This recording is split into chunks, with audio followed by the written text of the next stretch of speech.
আমাদের এখন প্রথম শিক্ষাটা হচ্ছে আমাদের সার্টিফিকেট বেস, এটা হবে স্কিল বেস শিক্ষা। এই স্কিল বেস শিক্ষার মাধ্যমে আমরা কিন্তু জাতিকে পুরো, এটা জামাত ইসলামের জন্য সম্ভব, এই জন্য জামাত যা বলে তা করে।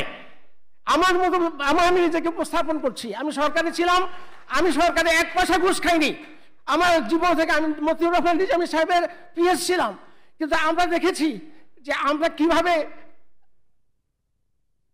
যতটুকু আমাদের সামর্থ্য আছে সেটা দেশ সেবা করার চেষ্টা করেছি।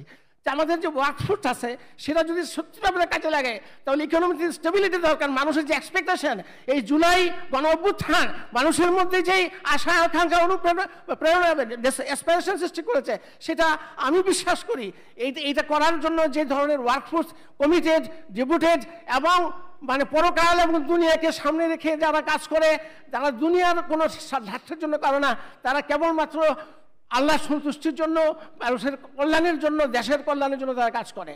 এখানে আমার জানা মতো আমি পৃথিবীর বহু দেশ দেখেছি, কিন্তু আমি দেখেছি যে আমাদের মতো দেশ থেকে কিন্তু কিভাবে অনেকগুলো দেশ, এই ভিয়েতনামের কথা, আমাদের ভিয়েতনামে কিছুদিন আগে আমি গিয়েছিলাম, যে তারা কিভাবে আজকে শুধুমাত্র দুর্নীতি দমনের মাধ্যমে তারা এটা কাজ করেছে। আজকে যদি দুর্নীতি আমরা বহন করতে পারি, আমাদের যেই জিডিপি আমরা অর্জন করি তার 30% চলে যায় আমার দুর্নীতির কারণে। আমার ট্যাক্স যেটা আমরা মোবিলাইজ করি তার 30% মানে লিকেজ হয়ে যাচ্ছে।